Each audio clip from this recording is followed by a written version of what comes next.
Cultural Reckoning, Seeking Balance, Reclaiming Culture. Hello, how are you? How's it going?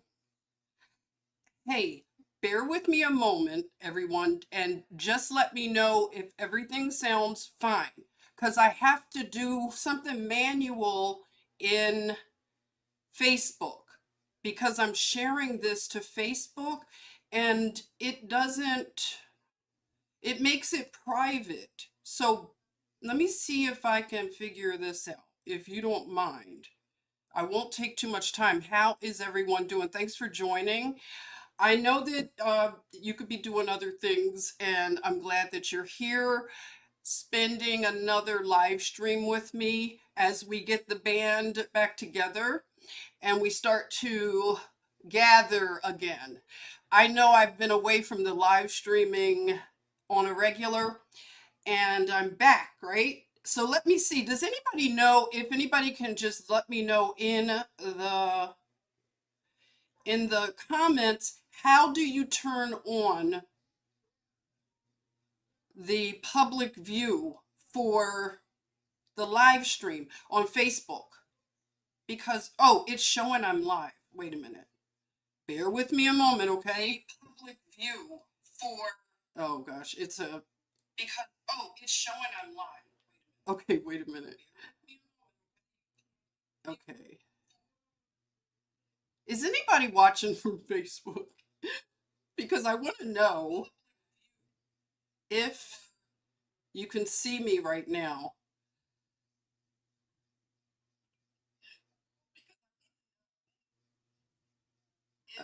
Oh, it says private. Okay, I'm figuring this out. Okay. Thank you for being patient. Okay, start live video. No, it's starting it on the phone.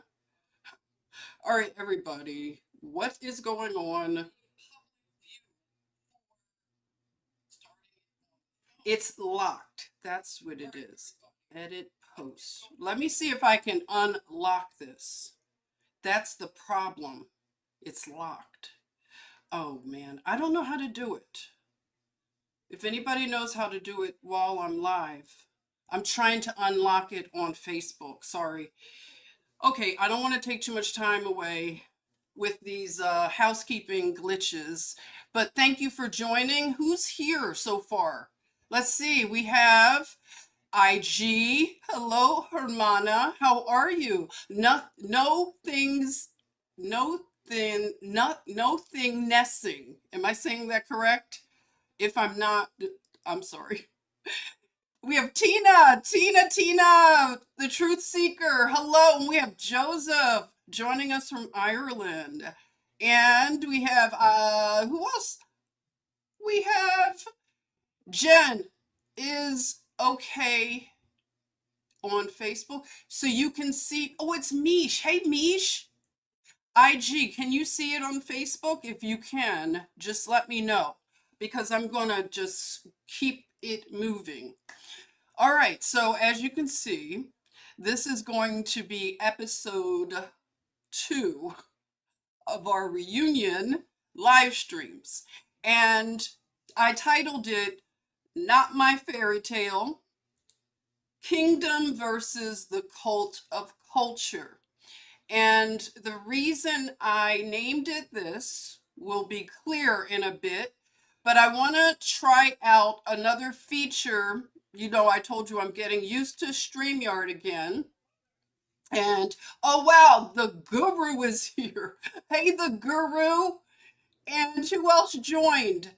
Warrior from Manchester, UK. Well, hello and welcome. We have a couple of people from across the pond, as they like to say. How's the manager? The manager's doing really well. Thank you for asking. Thank you, thank you. Peace and love to all, the guru says. Thank you, thank you. All right, so let's move on. Like I said, I want to share something with you, okay? And let's discuss it. Maybe if you want to get a live link, maybe if anybody has anything they really have on their heart to share, let me know, because I can drop you a link if you'd like. Okay, so let's share something. I'm going to do this where I'm right here. And let's see, Jen, I meant Facebook will be all right if you can't open it. Yeah, Facebook will be okay. But I used to be able to go in to Facebook. Maybe I can from the laptop, because I was trying to do it from the telephone, and sometimes you're not able to do the same things, So we'll see. Okay, so I wanted to share some stuff with you. So let's talk about fairy tales tonight. Let's talk about fairy tales, fake queens, and timeline glitches. All right, we like that subject, don't we?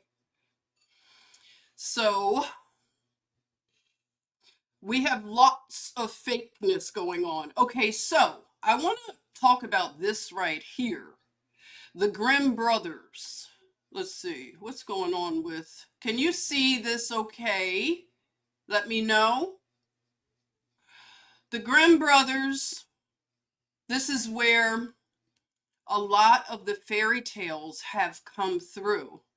The 1800s, again, we're talking about the reset and, the memories being wiped for the people that survived whatever cataclysm. We could talk about the details of it.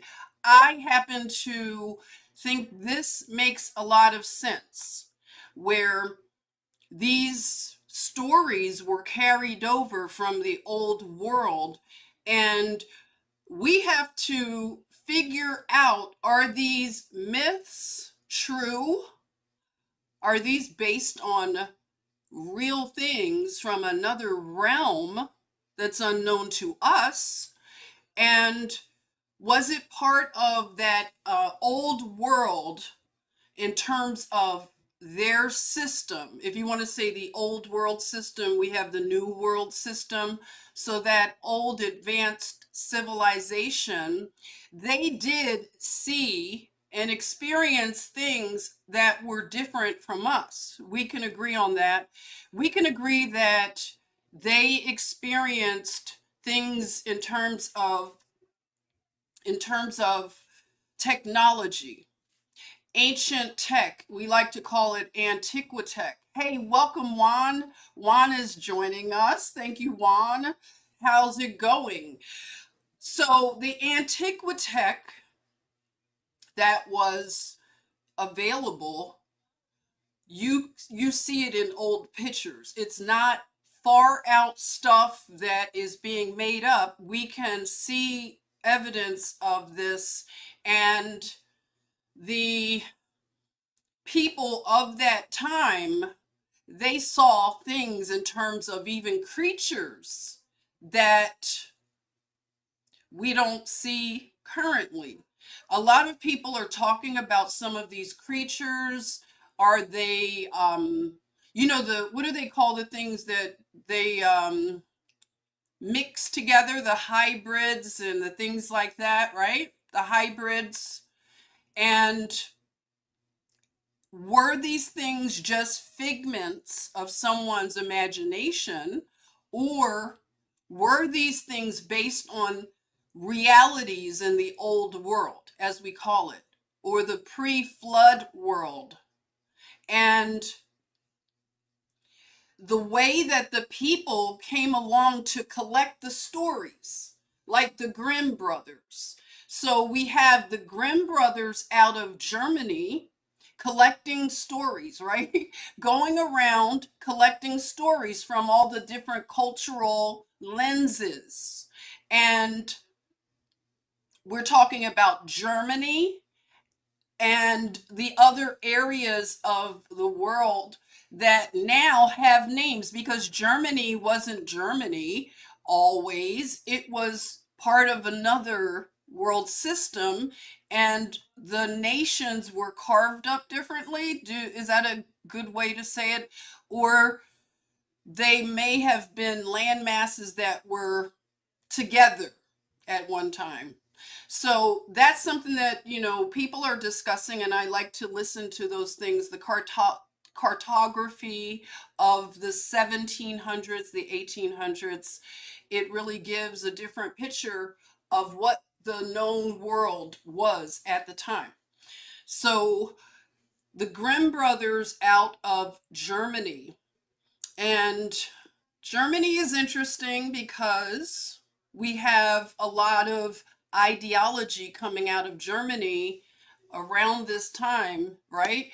If we want to put our tinfoil hats on, that's when Adam Weishaupt, he formed the thing called the ILL, if you want to put it in the chat. I'm going to try to avoid the catchwords, because if I say the word, YouTube will put a box and name that fraternal organization.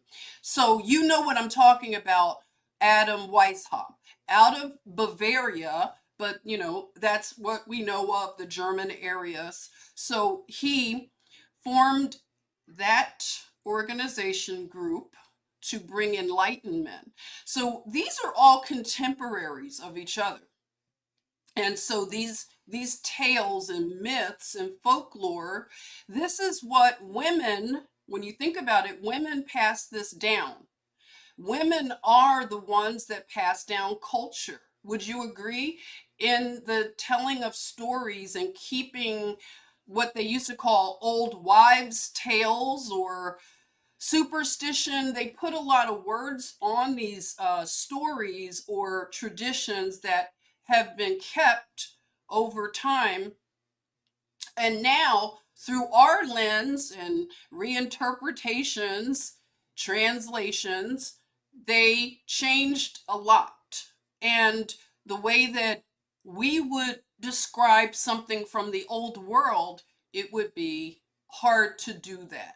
So we would have a cultural impasse in expressing what the old world was like. It's far more advanced than what we know of. So that's just something that I'm thinking about when, you know, when I think about these myths. What are you saying? Let's see what Joseph is saying. He's saying Irish mythology and legends are filled with fairies, yes, giants, mermaids, hybrids, shape-shifting creatures, fiction or facts.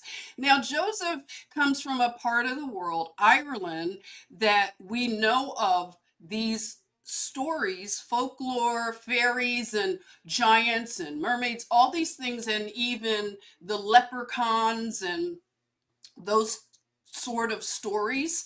Now, Ireland, we could get into a whole thing on Ireland and the topography of Ireland. They have a lot of amazing forests and, you know, cliffs and caves, and you know what I'm saying, right? Deep, deep, deep in the forest. And some people believe that Ireland may be part of a portal or an entryway into old Hyperbea, how do you say that? Hyperbea? Did I say it right?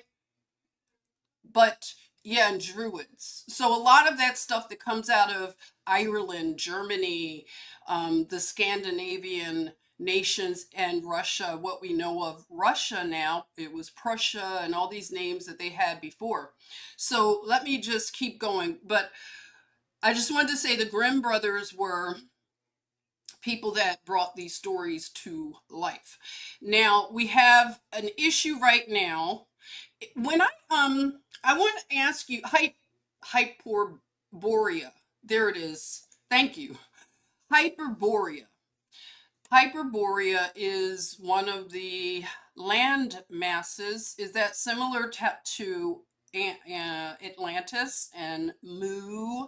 And what are some of the other old land masses that they give names to? I'm just trying to think off the top of my head. So I want to ask just a little housekeeping question, if somebody could help me. Is Karen here? When I freeze this slide, are you able to see the entire slide, or do you see anything covering the slide. Can somebody let me know? Just let me know if the slide that I'm showing is not covered up. Just let me know, because I'm trying a new feature that I haven't tried, but I don't want to go forward until I know how does it look. Is it clear and uncovered? Please, anybody. You can see it. You can see the entirety of it. It's not covered at all. You can see the whole slide. Hey, Sheridan, it's not covered, Joseph said. Okay, good. All right. It's just one of those little things that on my end, it's covered. So I just wanted to see. Thank you. Hey, Lisa, very clear, uncovered. Okay, appreciate it, Chatmosphere. Okay, so we have an issue here with Snow White. And I want to talk about this issue. And I want to see what you all have to say. Please share any thoughts, anything. I'm just getting, I guess, used to some of these topics again. Now, I'm very interested in it from another standpoint, like from the lens that we look at things here. So the big thing with Snow White is the reinterpretation, right? They have taken a classic, as we call it, a classic film, one of the first films, I believe, to be animated. So Disney took a story from the Grimm brothers. They are credited with it, I'll say, the Grimm brothers. Now, we'll get into something on the Grimm brothers. That'll be something that I might write about, because I told you I'm going to write some things on the community tab, and I'm going to do a Substack. So I'll share those things with you. Just look out for the community tab. I'm going to start populating it. And I want to, talk about this subject. I can extract some of these things out. So, like I said, this movie, Snow White, is credited with being a piece of literature that the Grimm brothers wrote. Now, I take issue with anything being credited to anyone in the 1800s now. I don't trust any of those narratives. So where did the Grimm brothers get these stories? Because Snow White has been told, the story has been told in a lot of different cultures. It's not just told from the German culture. So they have, I believe, a Scandinavian version of it, and I'd have to look in Wikipedia if we trust Wikipedia. And just know that they have different interpretations of Snow White, and they're very dark, very dark. Disney, he had to sanitize these stories for this culture here in America. And the stories, when they were told initially, they were told from the standpoint to scare people, maybe scare them or show them that evil exists. Now, we can talk more about that at another time. We can, kind of drill down on some of these subjects, but I want to just move on and just say that this lady who has played Snow White, Rachel Zegler, she is receiving so much backlash. And you've seen it if you're on X at any moments. I haven't been on TikTok in a while, but I'm sure it's happening over there. It's happening on YouTube. They are talking about this Snow White because it is a big cultural, I'll say, flashpoint. And it's not a little thing what Disney is doing.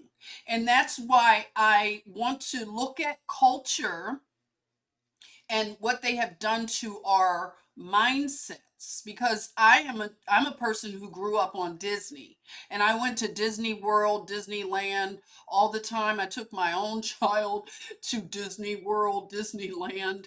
And when I think about it now, I see the programming. You see it. We've talked about it. All tinfoil conspiracy people have done very deep dives on Disney.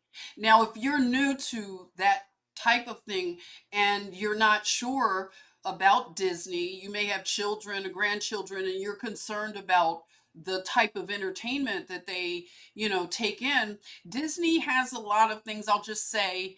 Um, to borrow a phrase from Rachel, weird, weird, weird, right? I would say look into it and really use your discernment with Disney moving forward because it's really clear now. It may have been a little more innocent when I was growing up. I don't know. That can be debated. But it is subversion, clear and simple. And they are doing this on purpose, in my opinion. They are subverting our culture. Whatever we have decided is our culture. We can argue what is culture and the whole thing, but we have a distinct culture in America. And what Disney is doing is they're taking ancient memories, memories that are touchstones to whatever it is inside our spirit and soul. And if you are a believer in Jesus Christ, you will have eternity. I believe even non-believers have eternity is placed within your heart, within your soul, your spirit, eternity. So if that is the case, then we have some form of an ancient memory. And what happens is these stories, they resonate with us. They resonate with our soul, our spirit, because we will reject anything that goes against an archetype. Okay, I want to talk about archetypes.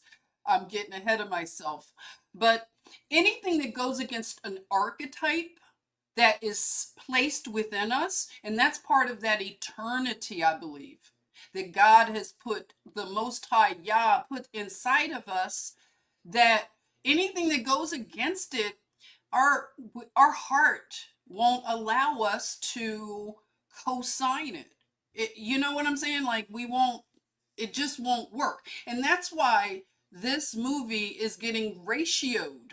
That's why it is being rejected. You've seen the seating charts in the theaters. Like nobody's going to see the movie, and they paid so much money. I think I have more people in this live stream that have gone to these movies, right? I literally right now have more people in this live stream. And that's really something because they put a lot of money into this movie. And Disney is subverting our culture. They've amped it up with the wokeology. And they want to just force this on us. They want to force it, and it doesn't work that way. Thank God, right? Thank the Most High Yah that you can't force things on us. We have free will. So they're not going to be able to tell us that up is down and down is up. You're not going to be able to take things that were once classic and traditional based on some form of ancient memory that was, reinterpreted by this guy Walt Disney, who happened to be a Mason and everything. He's part of the Masonic order. And what did he do? What the Masons do. I'm sorry, Masons, but your track record is starting to look a certain way, the hidden hand in our society. So that's something you all have to take up with your people, but we're starting to notice things, notice patterns, right? And we can't help but to notice these patterns. So let me continue.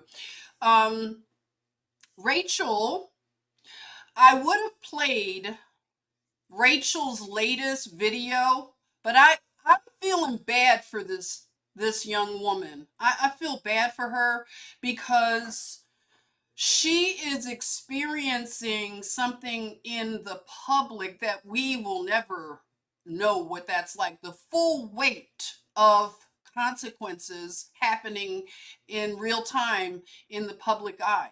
She was crying. Did anybody see that video?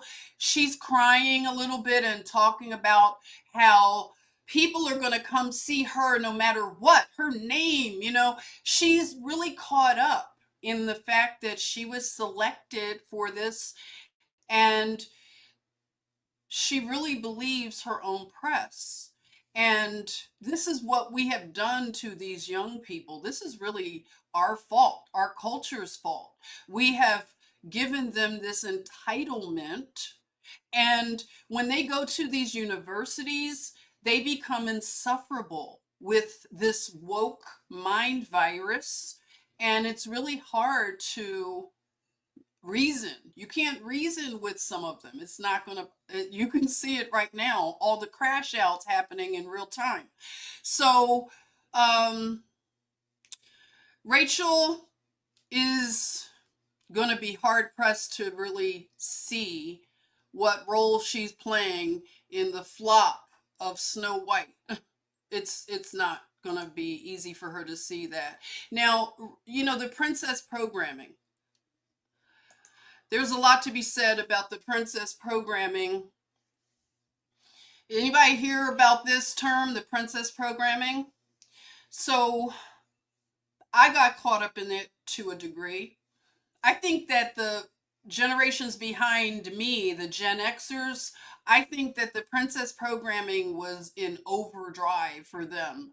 It was just more merchandise and more movies being flooded. When I was little, the movies came out in waves, right? In seasons. It wasn't too many. You had to look forward to the cycle of the movies coming back around. Now it's just, everything at once, and the programming is just off the hook.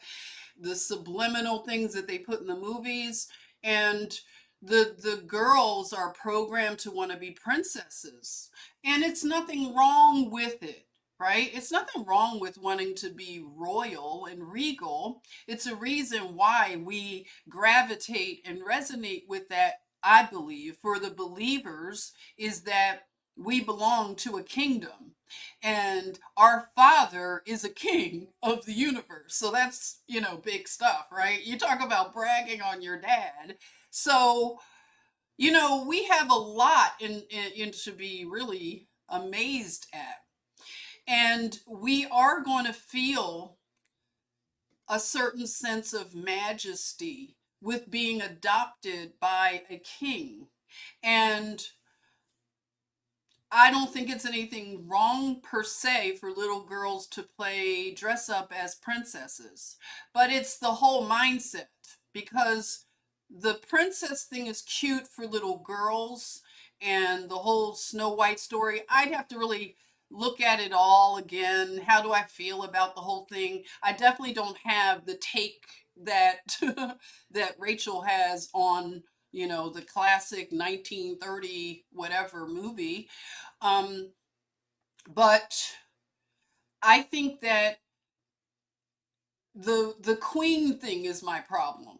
I used to play around with the queen, hey queen, hey queen, and it's really annoying now to me. I don't see the queen thing as positive that women engage in, because women want to be queens, but what about a king? Can't be a queen without a king. Okay, it's not a queendom, it's a kingdom. And that's the problem. It's not balanced. And it's delusional to think that you can be a queen without a king. Okay, it's delulu. Sorry, gals. It's not going to happen. Okay, and now it just sounds really ridiculous. We've had our fun with the queen thing, but to be a queen requires a responsibility. Now, queens are not just there to wear crowns and, look down on subjects, but a queen, if we actually had a good example of a queen in our world, this queen would be self-sacrificing. this queen would be so benevolent. And this queen would, I think, would embody everything that we would see the Proverbs 31 woman. You know, that's like the archetype of a woman that is just so balanced. So a queen is a responsibility. It's not just a title. So people wanting to be queens without the responsibility, and that includes having a king. You're not a queen without a king. So even going around and, you know, cosplaying a queen without a king, come on, we got to stop that. It's silly now. Let's stop that. So it just looks ridiculous. But, you know, a lot of girls are programmed with this thing, and we can see here Rachel Zelger. What is her name? Rachel Zelger. I've messed it up already. Rachel, Snow White. So look at her dressed up as a little princess here. And she manifested it, girls. That's some girl power right there. She manifested the role to happen. And I feel bad for the young lady, like I said, because she's not going to get it very easy, because she's been programmed to be so insufferable with the just the privilege and the things that, you know, the young queens and princesses think that they deserve in this world. And a lot of them hate men, and that's what she has expressed. So we're moving on to another princess, someone who just wants to be a princess, but the titles are a big thing to Meghan Markle. So you can see that right now in the culture, there's a big it's a refusal to accept some of the things that were celebrated with Meghan Markle. I used to see a lot of the so-called black women really, they were really in her corner when she first married Prince Harry. And they would protect her in the public sector. They wouldn't allow her to be ratioed or, you know, criticized. Did you notice that? I did. And it wouldn't have happened like it's happening now. So I'm wondering, where is that support for her being, you know, a black woman of color, of mixed heritage, race? You know, we can, you know, I'm just saying the words going along with it, but there's a lot to unpack when it comes to Meghan Markle and the whole race thing, because if you've gone down the rabbit hole of the royal family, you'll know that Meghan isn't the first black woman. There were other black women, and that's something that I know a lot of so-called white people, Caucasians, stand up. I know some white people, they take issue with that. If you take issue with that, let me know, because I have done some research, and I don't want to put blackface on everything. I don't need that for my ego, but the whole race thing, we have to sort that out. It's like really with a fine tooth comb, you know, comb through it and really sort it out, because a lot of us need to be humbled about our race and our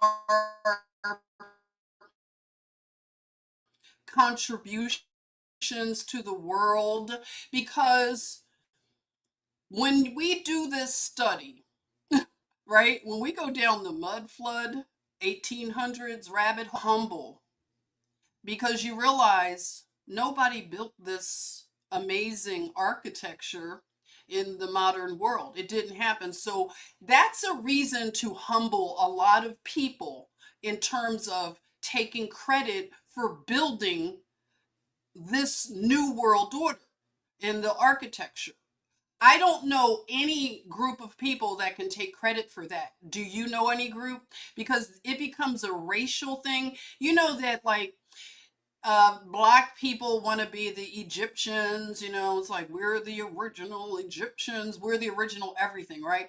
Black people, when you ascribe to the black thought and Black liberation theology, you will want every group to be Black, right? Every original people group is Black, or everybody from the ancient world originally Black. So it becomes a whole thing where it's like, can we just stop that? Because nobody was called Black prior to the 1800s. Nobody was called white.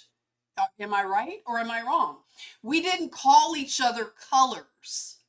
And we need to drop the Crayolas. Everybody drop the crayons for a minute and consider that everything has been a lie, especially when it comes to race, because all of that started in the 1800s. We can thank people like Darwin, right? And these people.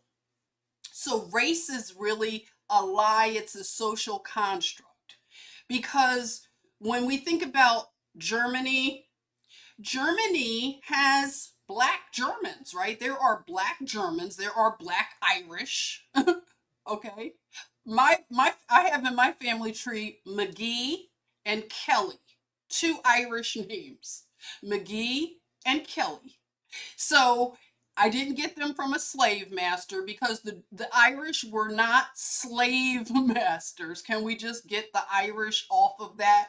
Because the Irish, I'm sorry, the narrative is they were poor and they were being starved out over in Ireland with the big potato famine. So think about that. How did the Irish become the slave owners? So how did the Black people get Irish last names? I know so many Irish last names.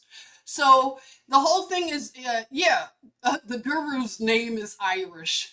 Reed, R-E-I-D. Reed is an Irish name.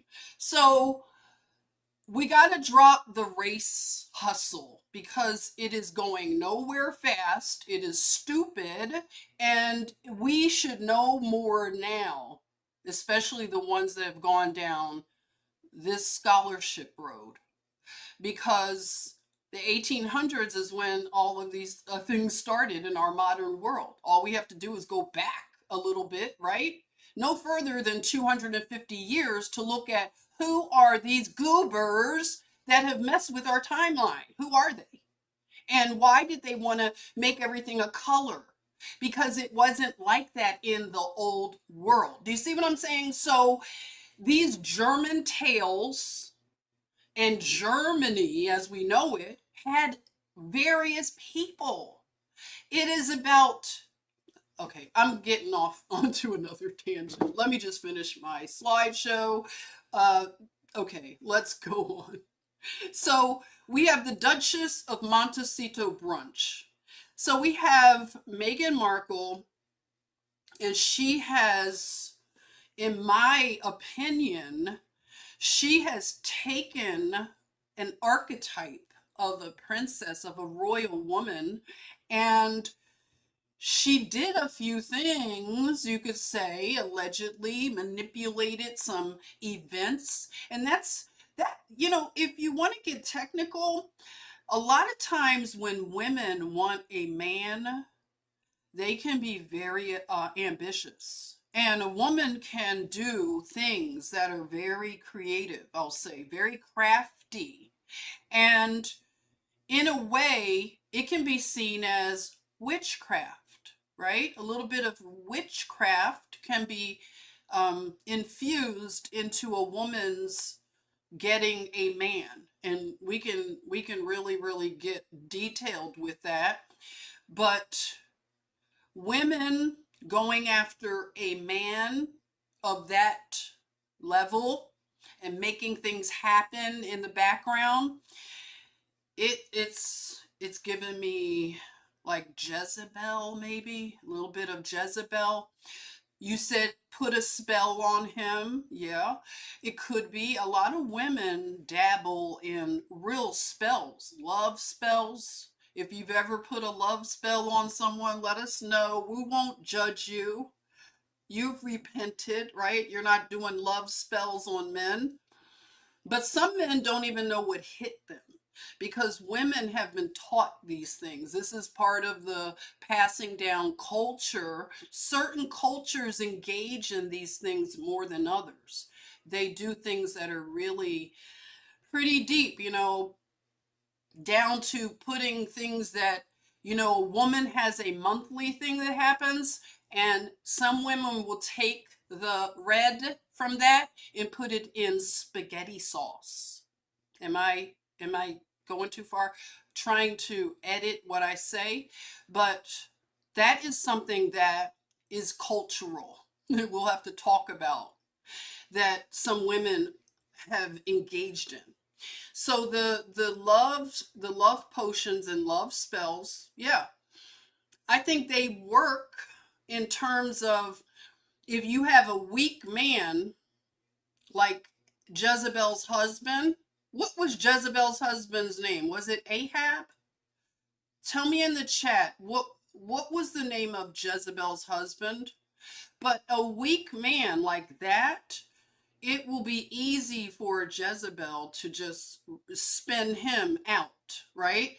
And what happens with things like this is because it's public, a lot of people are just bracing for the next phase of this.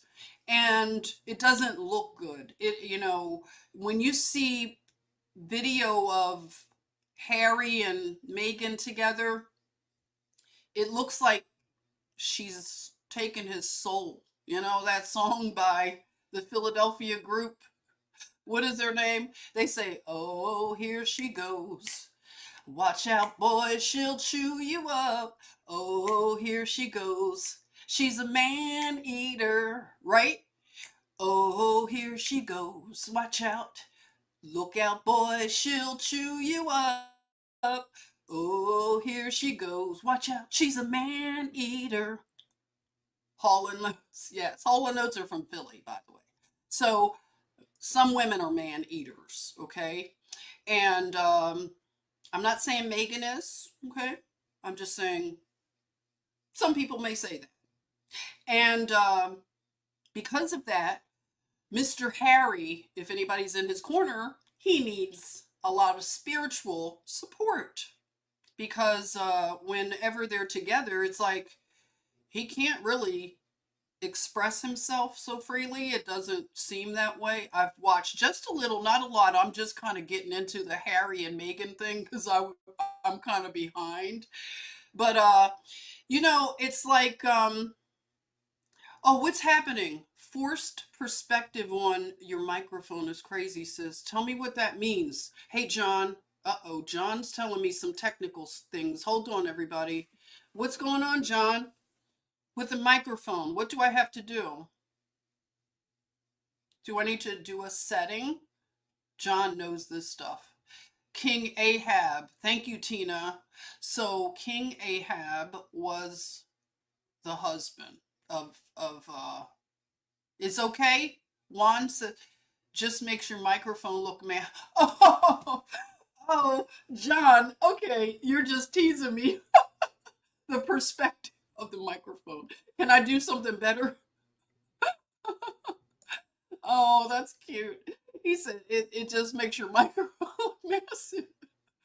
Oh God.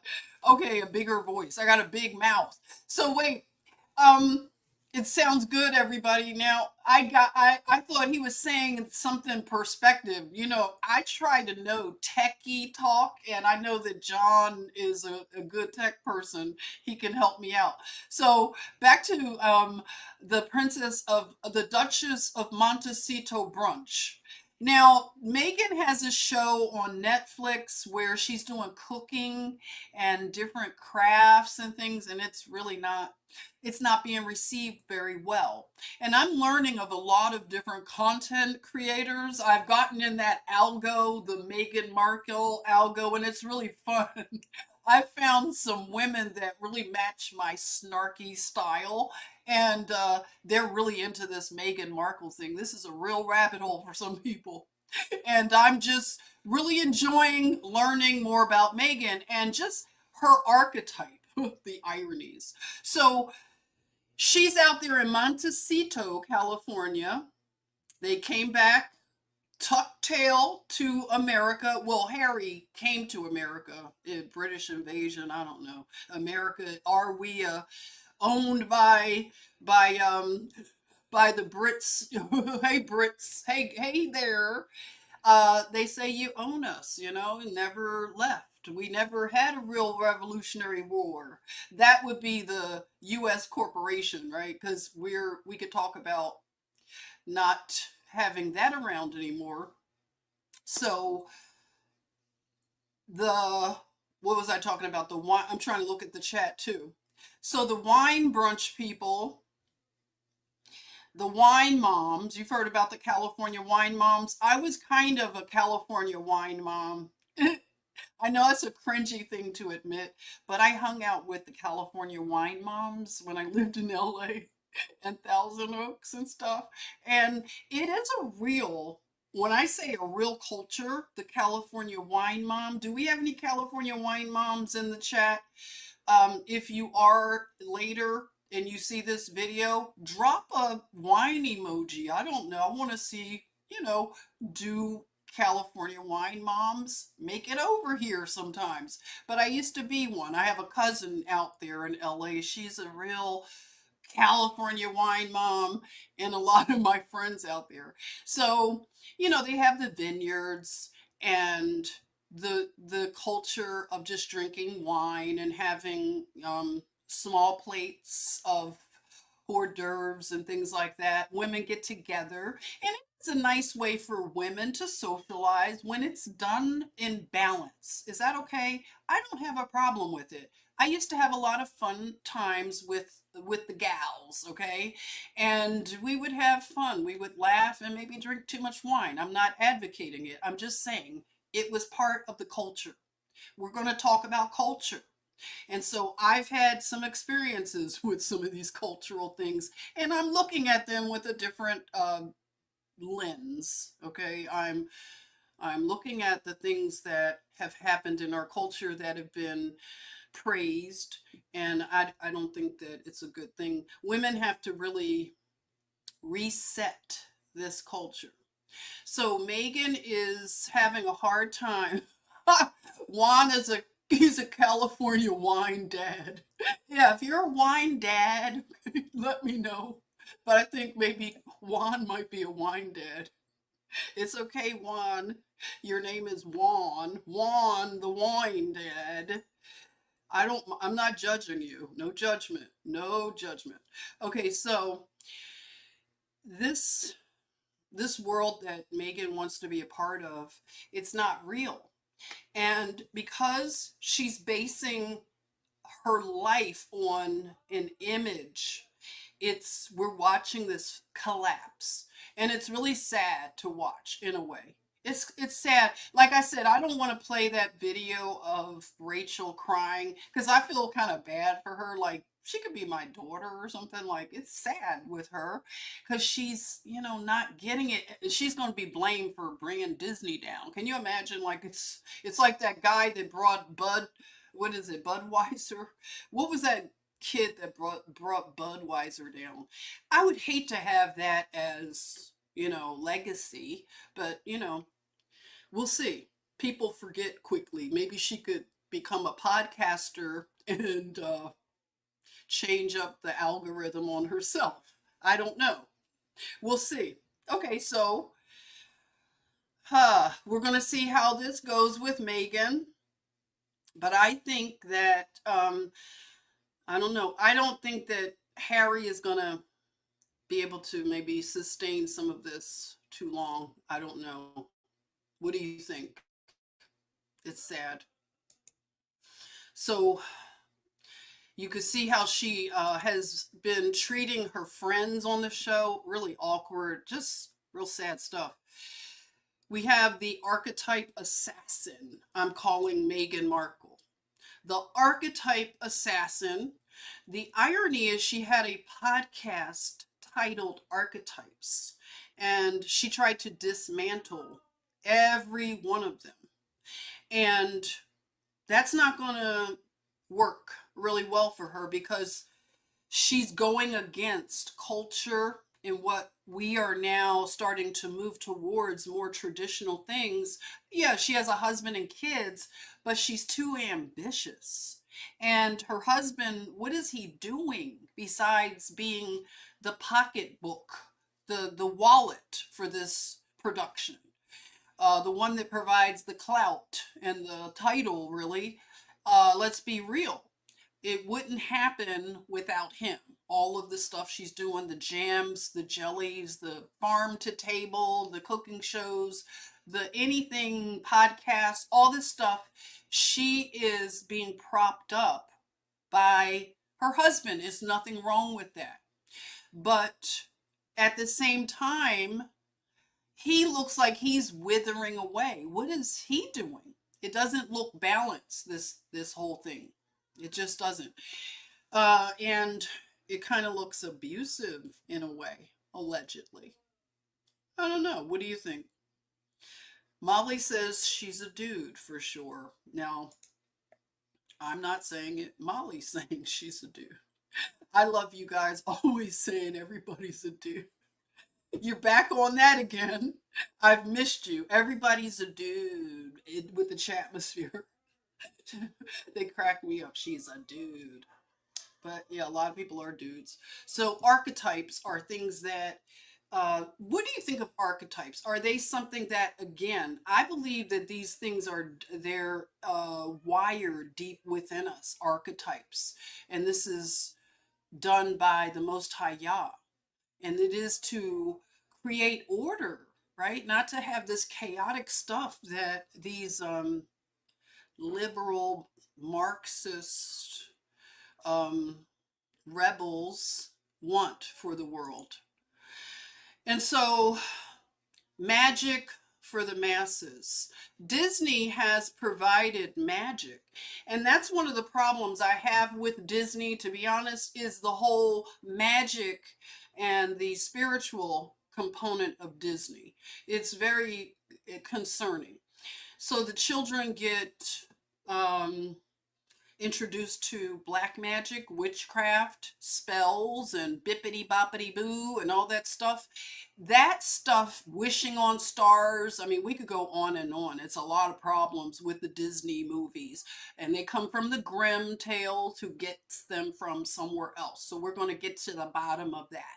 If you know where the Grimm brothers got these tales, I know they went around collecting fragments and things, right, from different cultures, and everybody had a sort of story, like a Snow White story, just like the flood, right? A lot of cultures tell flood narratives.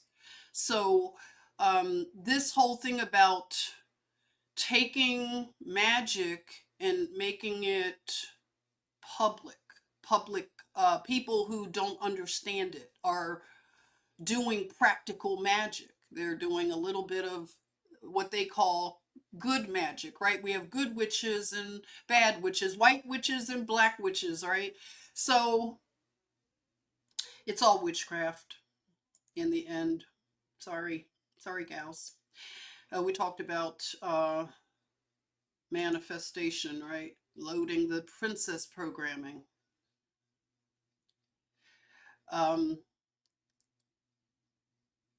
Duchess of Montecito. Let's see, my archetype assassin. We've talked about this slide. Now I want to talk about this, and this is very opinionated. Warning to those who are easily offended. I'm going to offend you. So when you look at this picture right here, I want some of the people to tell me what you see. When you look at Megan and her mom, this is the princess programming, and it was something that I saw when I looked at this picture. Yeah, it's obvious that Megan has what they call Black mother, African American, foundational Black American, FBA, I believe. Is she FBA? Do I have any FBA in the chatmosphere? Is Meghan Markle's mom FBA? Let me know. She may be FBA. And when I look at her in this picture, I think of a woman who has put her daughter on a pedestal. And she put her on a pedestal because she is what they call light-skinned, mixed babies. This is something that is worshiped. Okay, let's just say it's worshiped. Skin color is worshiped, unfortunately. And in the Black culture, which I have known very intimately, light-skinned people are put on a pedestal. And women sometimes deliberately work situations so they can have a mixed child on purpose. Do you hear me? I know this to be a fact. So, because of that, if a woman has done that on purpose, that child becomes like an idol. I'm not saying this is the case with Megan. I'm just bringing up a point right now. When I looked at that picture, that was something that I was just thinking about. It made me think of the movie Imitation of Life, even. And I don't know what Megan's relationship with her mother is like. I just know that it made me think of that. And it has to be hard. I've heard from women that have had children that are lighter than them, if they have a mixed race child, and that child will then grow up or have sort of a resentment for their darker skinned mother. They'll treat that mother very poorly, like the character in um in Imitation of Life, if you know that movie. That's what I was looking at when I saw that picture. I kind of I can see these kind of things, you know, if you want to say archetypes, I don't know, where the Black woman will have that mulatto baby, and will take those features and just worship them. They'll become an idol because she has good hair. Remember I told you about my grandmother, Stormy, who was a beautician in Chicago? She didn't do hair like mine because I didn't have good hair. So my hair is not considered good in that culture. So you grow up and you just go, oh, well, I don't have good hair, according to my grandmother, Stormy. And so uh, she wouldn't even do your hair at her business in Chicago. You couldn't come to her salon if you had hair like mine. You had to have very straight hair, what they call straight, like a bone straight hair. So there you go. But we love Stormy. Yeah, you know, I'm not getting on to my grandmom. It was just, I'm being honest, because a lot of times we sanitize these things because they don't sound good. But we have to be honest, because that's where we have all these problems. You can analyze the root cause of it. And that's why when I look at this picture, I see a woman who could put a child on a pedestal and worship her because she's a light baby, you know, and the world will receive her a certain way. Hey, she made it to the royal family after all. If she were dark skinned with very coiled, tight hair, let's be honest, everybody. Can we be honest? Would she have made it to the royal family? I'm just saying. Just a thought. So, and mixed people know that they have a people have what they call a preference for them. They get certain privileges because even white people treat mixed people nicer in a way. It's a whole it's just weird. It's just a weird thing, right? But it happens. So I was just looking at this picture and I wanted to share it and say, you know, I see something there. that could possibly be there. And if a child is put on this pedestal all their lives and they're treated so special, everybody should be treated special. But we have that generation. I believe it started with, they claim the millennials and then the boomers were treated that way, like they were the gift to, the world. And it's nothing wrong with that if it's done in balance. But everybody getting a trophy, that's why we're where we are. Everybody got a trophy. I was there. I had to sit through those ceremonies and I wanted to jump out of the chair, pull my hair out, and run and scream out of the auditorium because I had to sit through such long ceremonies, I'll just say, for years. Everybody gets a statue, gets an award. You came to school, you get an award. All right, so let's talk about immortality. I know I'm taking a long time. What is this, an hour? I won't go 3 hours, okay? I'm not going to do that today. Okay, so immortality. We have Gilgamesh 2.0. You may have heard of Brian Johnson. Brian Johnson is a tech bro. He is a mogul on a mission. Is that like a Puffy lyric? I'm sorry. That stuff is in my head. I gotta purge it out. But he is a mogul on a mission to hack death. Have you heard about him? This man, Brian Johnson, he doesn't want to die. As you can see, he's got the t-shirt to show you. He doesn't want to die. Okay, he thinks he's going to live forever because he has hacked into immortality. And what he does, I'm going to talk about him more in detail, but he has a regimen that he lives by, and it is so rigid. It is something that you have to be very disciplined, I'll say, a lot of things to do. I mean, everything is timed, everything is measured out to the, nth degree. Where does that term nth degree come from, by the way? Drop it in the chatmosphere. I just want to know. Nth degree. So everything done to the nth degree. And he even does the blood. He gets blood from his younger son and he does a blood transfer. And this is doing the stem cells and all of that stuff.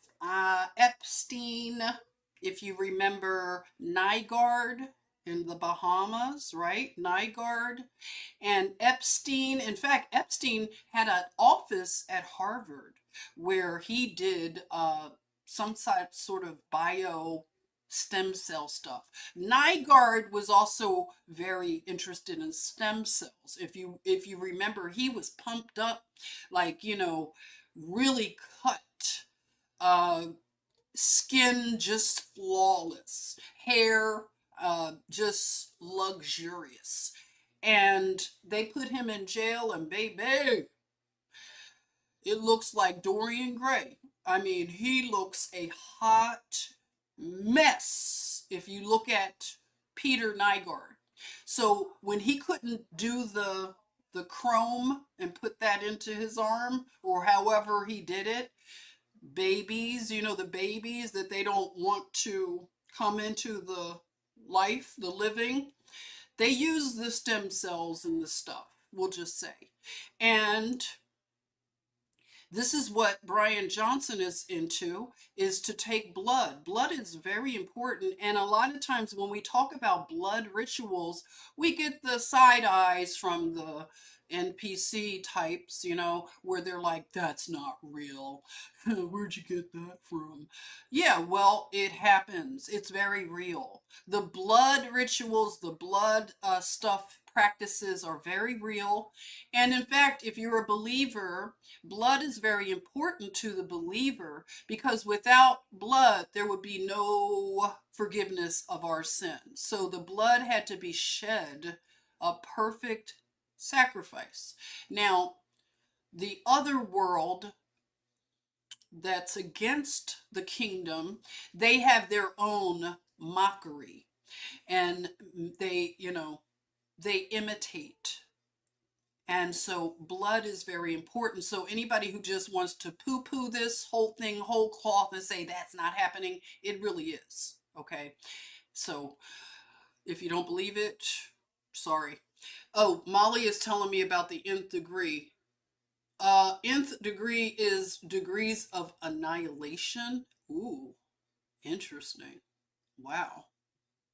Nth degree is, oh, let's see, you have something you want to say on nth degree. Hey, Create to Vida 78, welcome. The phrase nth degree originates from mathematics, where it refers to a variable exponent in an equation represented by the letter n. This concept dates back to the development of algebra. Wow, thank you. So that's like a lot of the sciences that we know originated, the whole algebra, everything, the divine math and sacred geometry. A lot of people know a lot about that. So the immortality quest that we saw Gilgamesh on a journey, an epic journey, of Gilgamesh trying to hack also immortality. Wow, excuse me, I see an old friend in the chatmosphere. 420 Wild Dragon, I miss you, Jen. I miss you too, Wild Dragon. How are you? How are they treating you up in Canada? How is Trudeau treating you? Has he stepped down yet?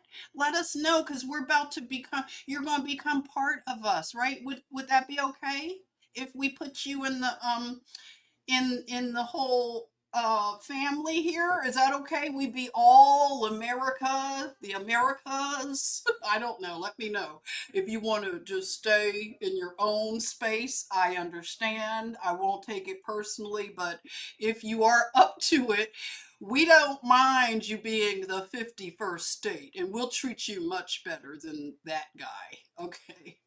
So welcome. I missed you too. Thank you so much for being here. So let's talk about this immortality and hacking into not dying. So we know that Gilgamesh, they found, I won't say it that way. We don't know. Some people know, and some people believe that the tomb of Gilgamesh was found. And it was over in Iraq around the time we had those wars, and a lot of weird stuff from museums were taken, and a lot of weird things were found, and stories, narratives where they even encountered giants, a giant that they put onto one of the big sea whatever, and they said he smelled really bad.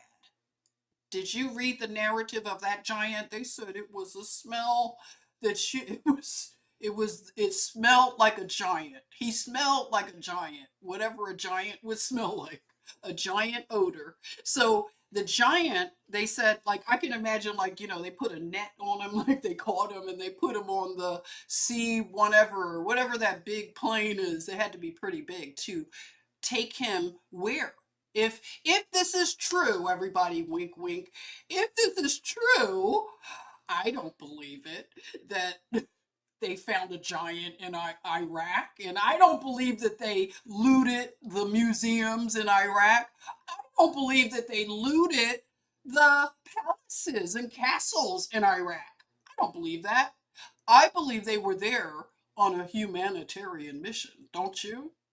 To get weapons of mass destruction. Huh? Okay. It was put in baby bottles, right? Or formula. Weren't we told something really crazy like that? So, okay. We have Gilgamesh, who could have been found allegedly, and the picture, I don't want to play the video right now, but I'm going to talk about it. The Gilgamesh thing. I've talked about it before. That's why I didn't want to share it right now. The video that some people have footage of the hermetically sealed stasis chamber that Gilgamesh was asleep, we'll say, because death is like a big sleep. They call it the big sleep, the dirt nap, right? Don't we give it a lot of terms, and we make it very clear that it has something to do with sleep. And a lot of people shouldn't be afraid of death because you're not afraid to go to sleep every night, are you? You go to sleep, don't you? And you trust the process that you're going to wake up in the morning. Some people do, and some people don't. But for those that wake up every morning from sleep, where are you for that 8 hours? Or some of you sleep 12 hours, you're bed rotting. So if you are a bed rotter and you can sleep more than 8 hours, where are you? Because you are definitely hanging out somewhere, okay? And I want to know where you're hanging out in the sleep state. So this whole thing about a stasis chamber and Gilgamesh being hermetically sealed with the instructions on how to resurrect him and bring him back to life.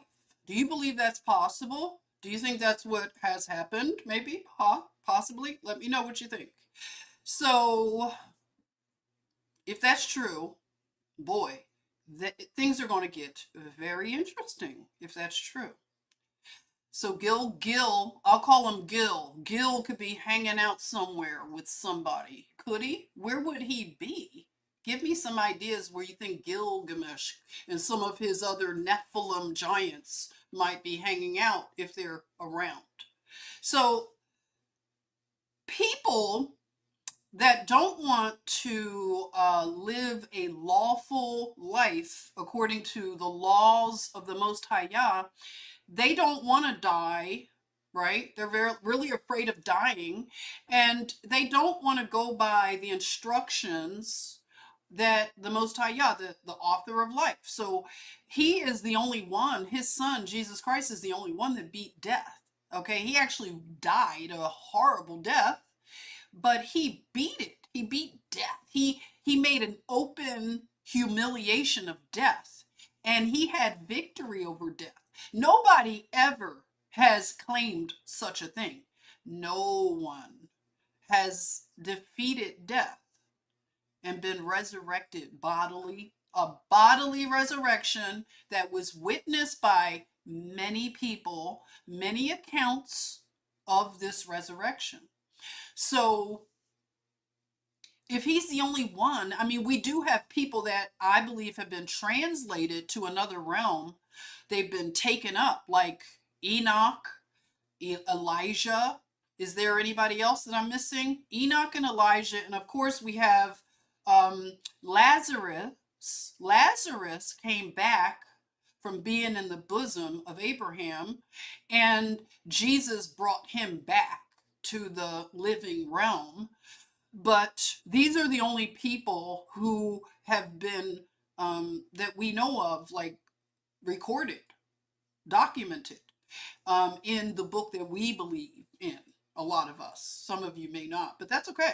If you're listening and you don't believe in the book, it's okay. We can still talk because it's history after all, a lot of this. We can agree on a lot.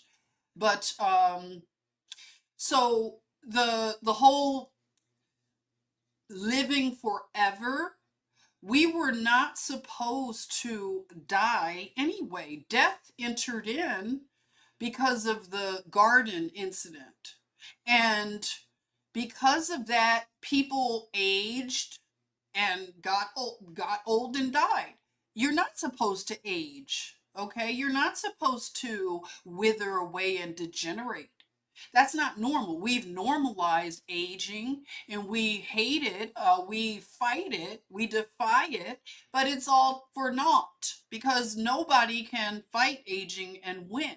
No one's going to have a victory over that in this current reality. So we have to humble ourselves. All of us are going to go the way of death. And we just have to get comfortable with the fact. Just get comfortable. I'm here as the death doula to talk about it in a normal way, make you more comfortable, and yeah, make you think about it because people are scared to talk about it. Scared. It's such a big issue of fear. And it does rob people of living because they fear this other phase. So, in terms of living forever and being an immortal, what a lot of these stories and myths, Gilgamesh, the epic of Gilgamesh, where he was on a journey to gain immortality and fame, because it's something about fame.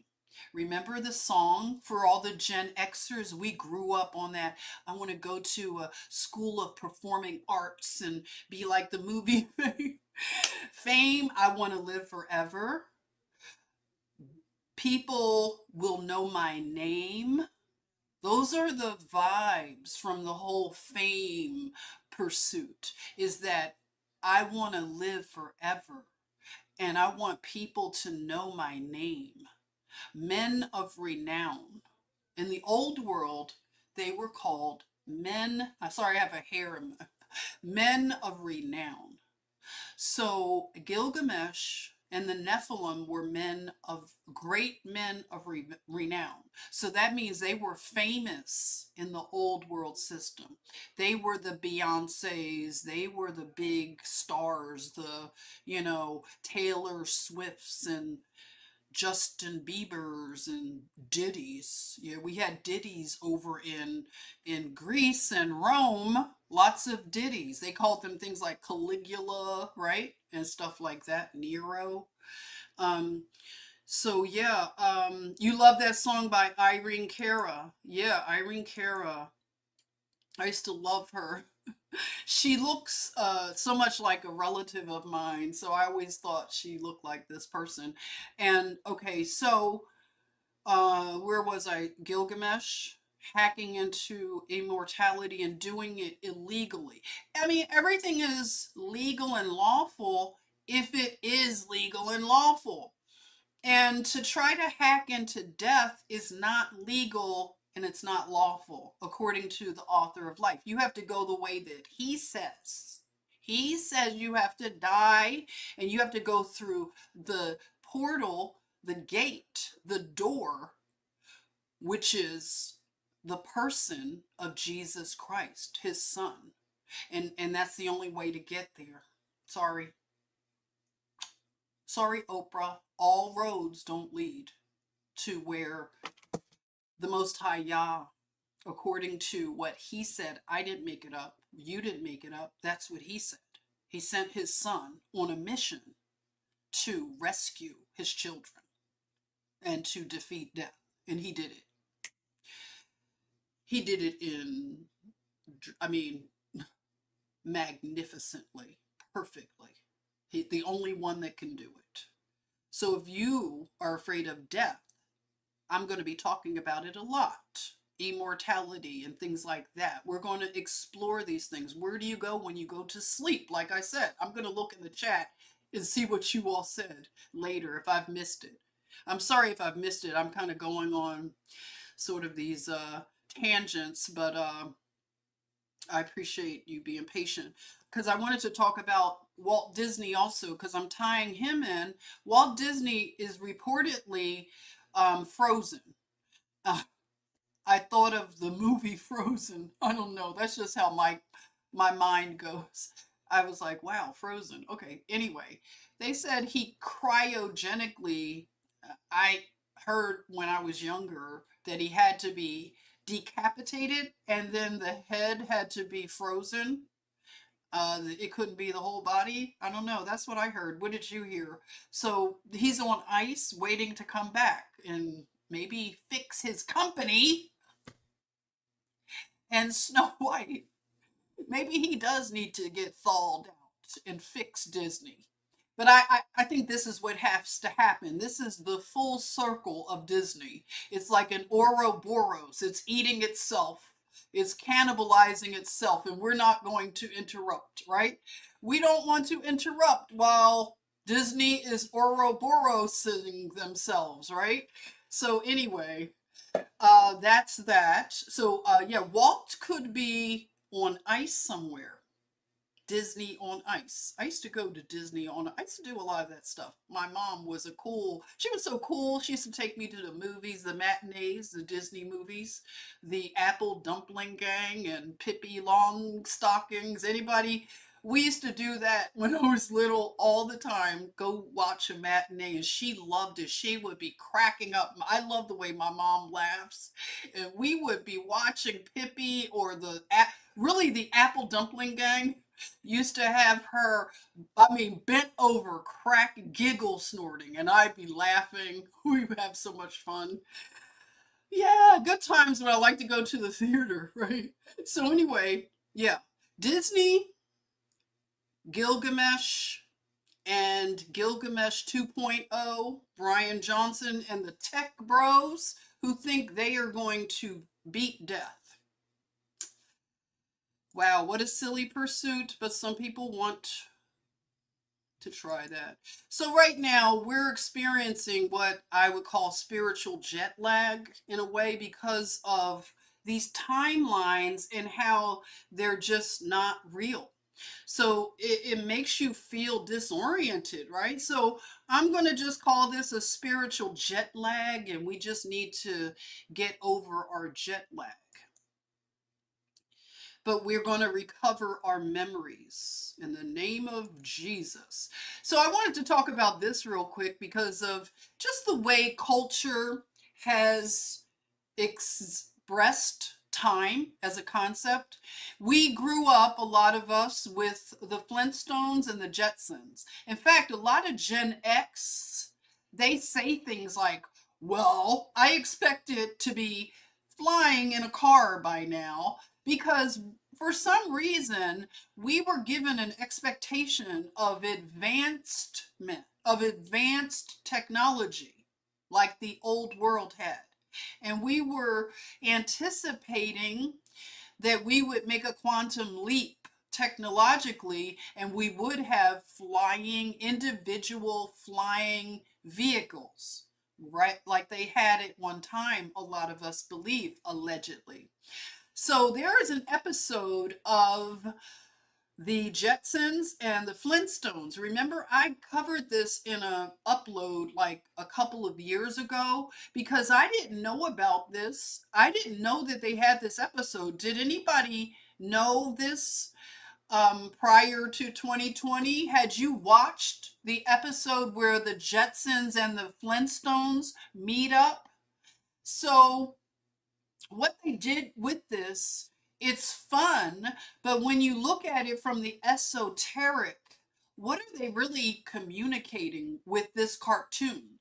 Because cartoons and entertainment, because it lowers your resistance, things are going to seep in. So what were they doing by merging the timelines? And what they've done with the Flintstones in a lot of the depictions of the old world is they give us this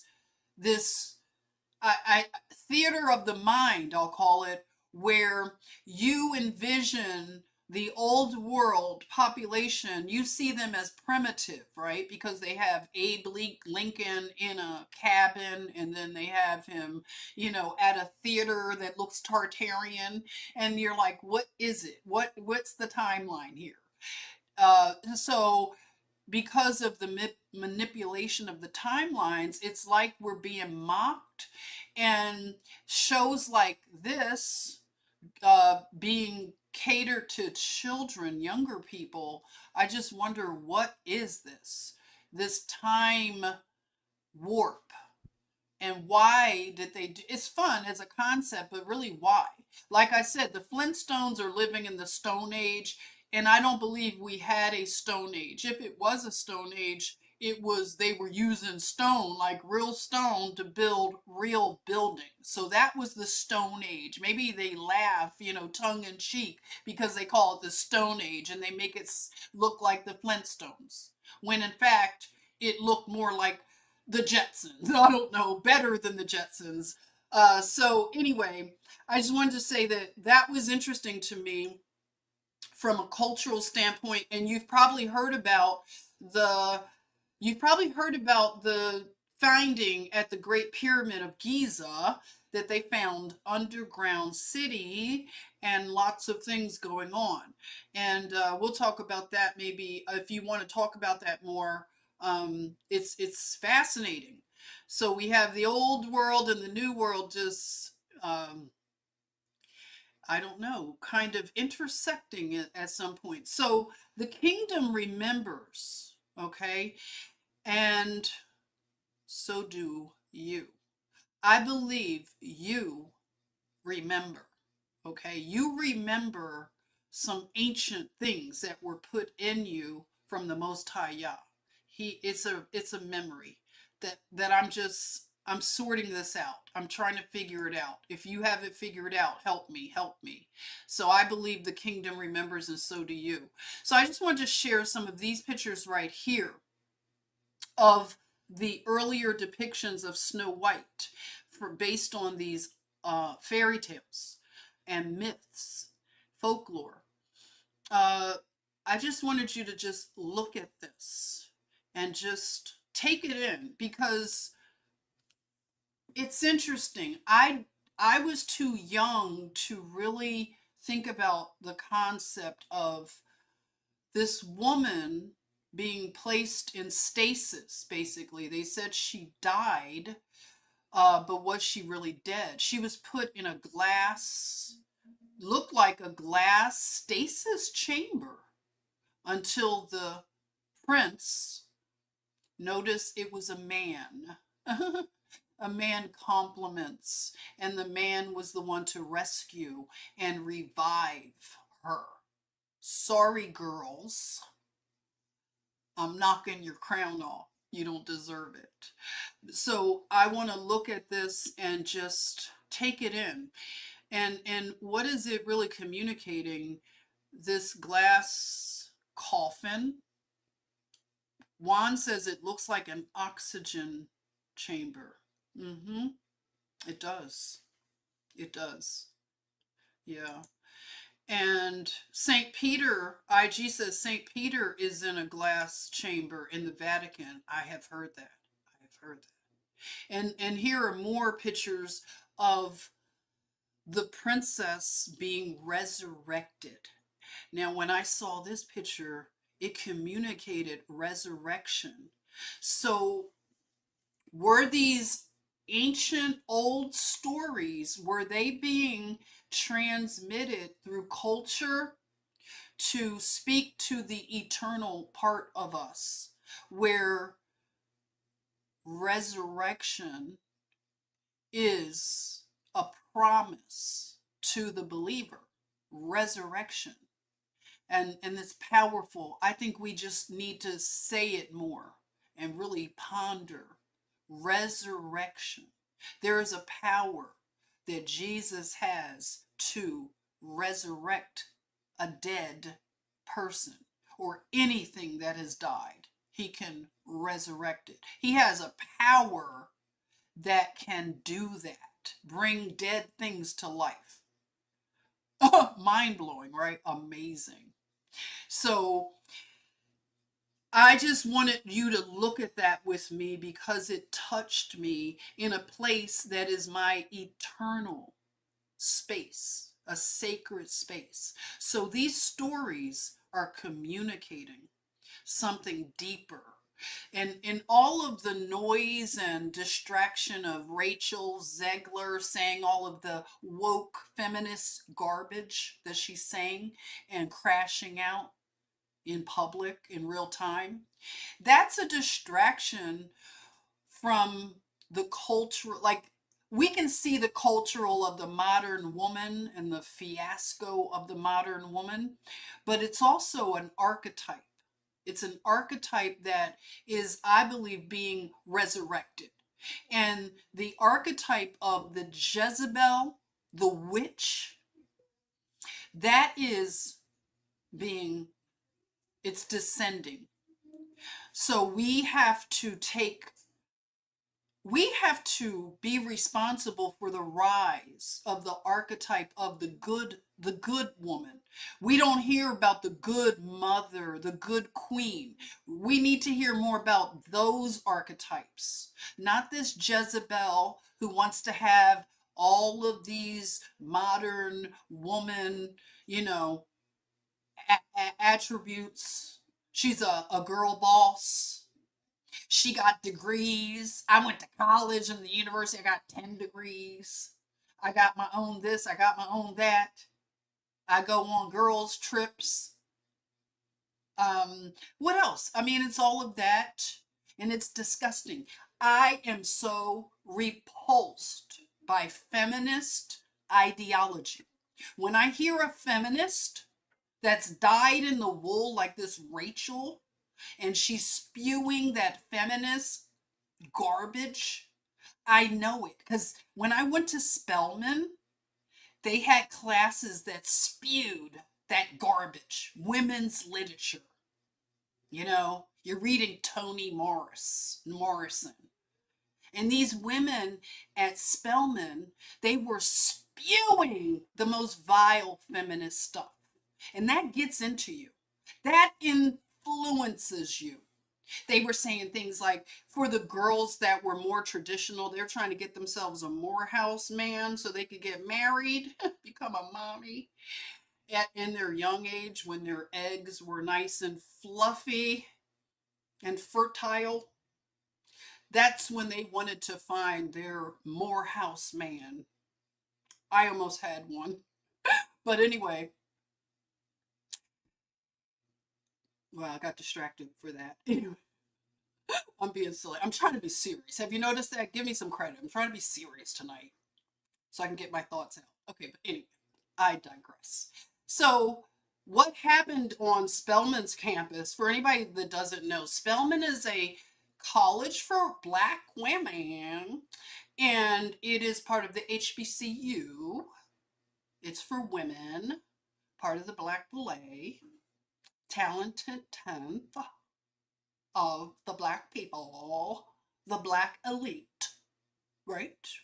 So Spelman, founded by the Rockefellers, allegedly.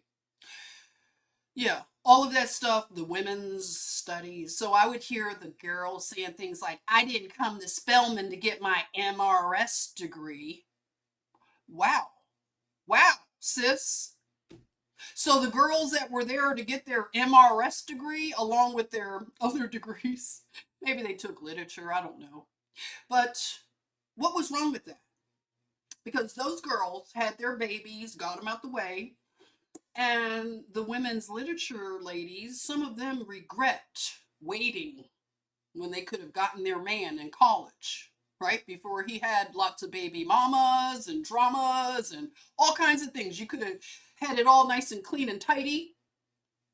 Found him in college. Perfect. That's what's expected. A Morehouse Spelman combination. So we could have more Black Boule babies and continue our Black elitism, right? But anyway, I am just really digressing too much. I'm sorry, okay? I'm going to be serious, right? Oh, I'll look at the chat too. So anyway, they say things like that. I didn't come to get my MRS degree. And then I would hear things like, I didn't get my degree so I could hang it on the laundry room wall. So it's a lot of hostility with the ladies who want to be more traditional when you're in a setting like that. But right now, when I hear feminist propaganda, I am disgusted. And I'm reading this book, by the way. You know the book I'm reading. I don't have it over here, but anyway, I'm reading that book about occult feminism, and I'm disgusted. I'll be talking about it, okay? We'll be talking. Anybody who's reading it too, let me know what your thoughts are. But this author, she has captured the feminist ideology perfectly. She really has. And I'm just slowly going through the book because I'm so distracted doing so much. But I'm going to read it. I'm going to finish it. I'll talk about the first chapter, okay? So if you want to get caught up, I haven't gone too far. If you have finished it, because it is a small book, you can share some of your thoughts, please. Yeah, please. So let's see, what's the next slide I have in this? Well, I wanted to share something else. Let's see if this might be it. That's it. Juan, did you finish the book? You finished it? Wonderful. Hey, Tiff Barnes. Who else is here? Hey, the guru. Somebody says, save your drama for your mom.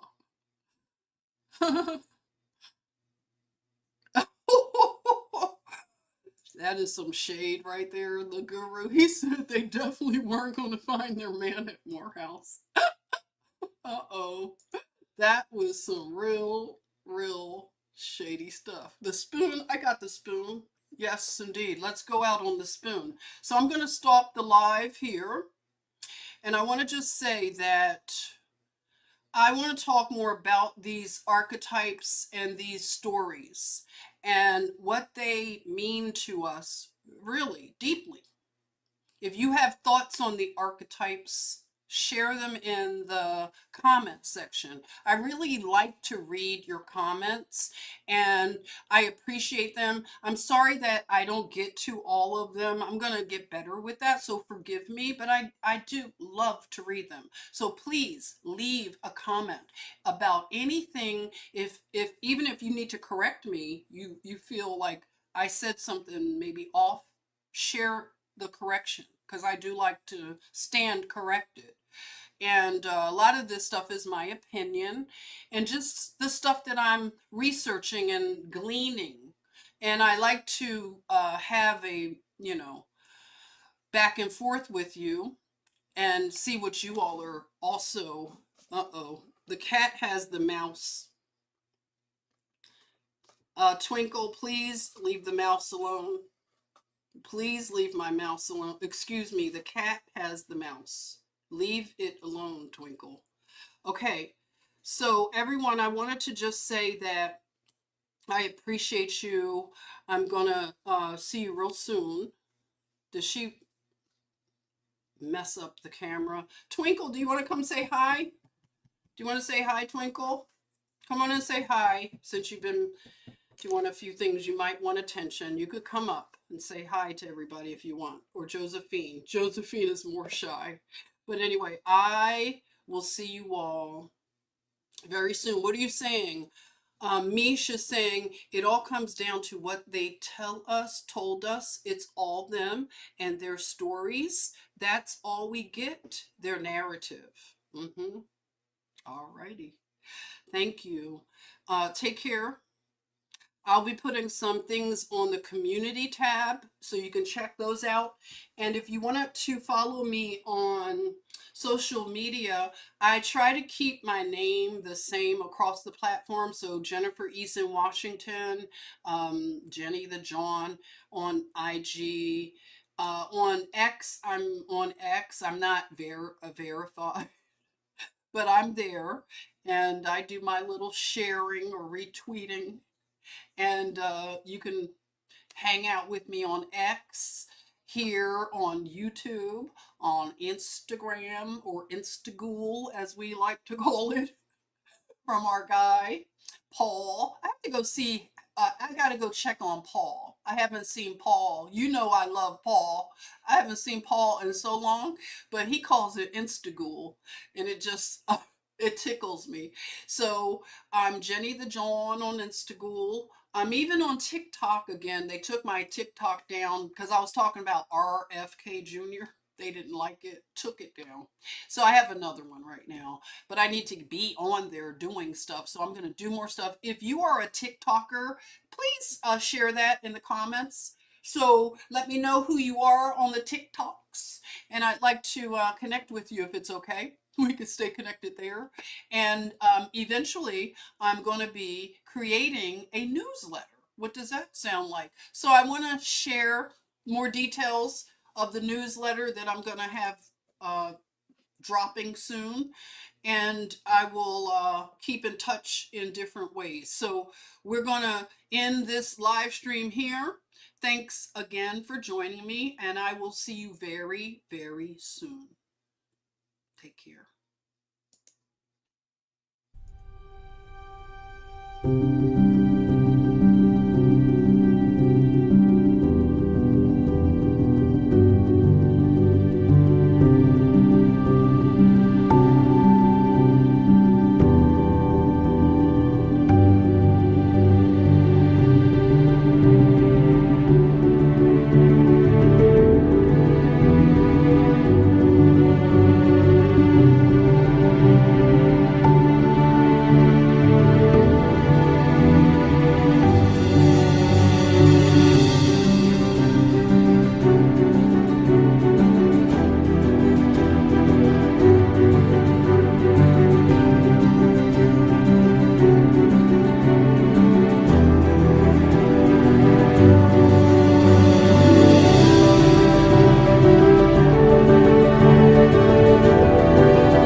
The Cultural Reckoning, Seeking Balance, Reclaiming Culture.